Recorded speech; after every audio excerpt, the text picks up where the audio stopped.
বরিশাল নগরীর ২১ নম্বর ওয়ার্ডের কেন্দ্রীয় গোরস্থানের পাশের সড়কটি দীর্ঘদিন ধরে ভাঙাচোরা অবস্থায় পড়ে রয়েছে। খানাখন্দে ভরা এই সড়কে প্রতিনিয়ত ঘটছে দুর্ঘটনা। বর্ষা মৌসুমে রাস্তায় জমে থাকা পানি যেন জনদুর্ভোগের নতুন নাম।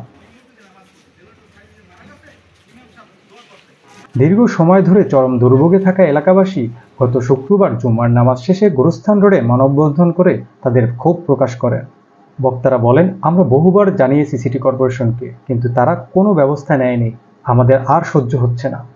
ঠালায় নামে এই থেকে এই রাস্তার মাথা নবগ্রামের মাথা পর্যন্ত আসার যে অবস্থানটা, এইটাই সবচেয়ে বেশি দুর্ভোগ। এখান থেকে উত্তর মাথা পর্যন্ত তো গোরস্থানের মাথা পর্যন্ত তো সমস্যা আছে। এই খানাখন্দকে পড়িয়া আমার পা মস্কাইয়া আমি আজকে ৭-৮ মাস ধরে আমি এই ভুক্তভোগী। এখনো সেই অবস্থান থেকে আমি মুক্ত পাইনি। এয়ার প্লেসে এক মহিলা প্রেগনেন্ট অবস্থায় সে অসুস্থ হয়েছে। অসুস্থ হওয়ার পরে সে প্রেশার বাড়িয়ে গেছে।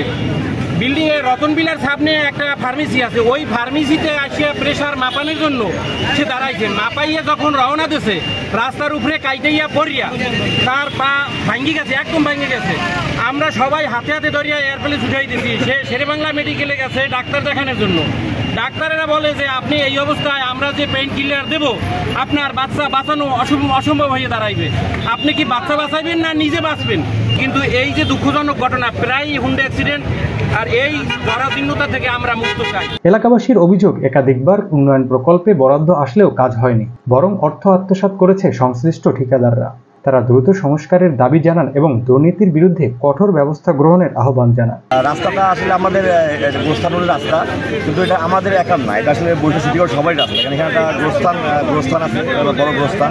এখানে কারো না কারো বাবা মা এখানে সাহিত্য আছে। এখানে বড় আমাদের মুসলিম গোরস্থান মসজিদ আছে, এখানে মাদ্রাসা আছে, আঞ্জুমানে ইসলাম ঈদগাহ ময়দান আছে। এখানে এমন একটা ইম্পর্টেন্ট রাস্তা যেখানে কারো না কারো হয়তো কবর যাত্রার জন্য আসা লাগে, লাশ দাফনের জন্য আসা লাগে। কিন্তু দীর্ঘ ৩ বছর যাবত এই রাস্তাটা আসলে সংস্কার না করে ফেলাই রাখছে। বর্ষা হলে হাঁটু সময় পানি হয়ে যায়। এই এলাকার লোকজন যারা আছে, মানে মানুষজন আসতে চাচ্ছে না, ভাড়া দিতে পারতেছে না।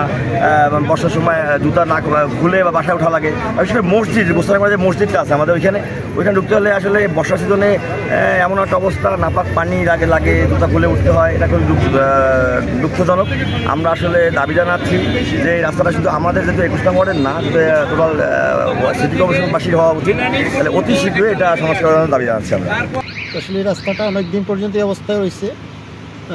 এলাকার লোকজন বের হওয়ার জন্য খুবই সমস্যায় পড়ে। বিশেষ করে বৃষ্টি হলে তো একদম কর্দমাক্ত হয়ে যায়, পুরো রাস্তাটাই একদম পানির আওতায় এসে যায়। রিক্সা এমন সময় সে সময় রিক্সাও পাওয়া যায় না, অনেক জরুরি কাজের জন্য বের হইতে হয়, তখন অবশ্য বের হওয়া যায় না। এটা খুবই একটা দুঃখজনক ব্যাপার যে আসলে বরিশাল শহরের এই কেন্দ্রস্থলে একদম মুসলিম গোরস্থানের যে পাশে লাগানো যে রাস্তাটা, এটা খুবই খারাপ অবস্থা আছে আর কি। মানববন্ধনে হুঁশিয়ারি দিয়ে বলা হয়, দাবি আদায় না হলে পরবর্তীতে আরও কঠোর কর্মসূচিতে যাবেন এলাকাবাসী। সড়ক সংস্কারের দাবিতে বরিশালের মানুষ আজ রাজপথে। এখন দেখার বিষয় সংশ্লিষ্ট কর্তৃপক্ষ কতটা দ্রুত নেয় কার্যকর পদক্ষেপ। খবর বরিশাল বার্তাকক্ষ।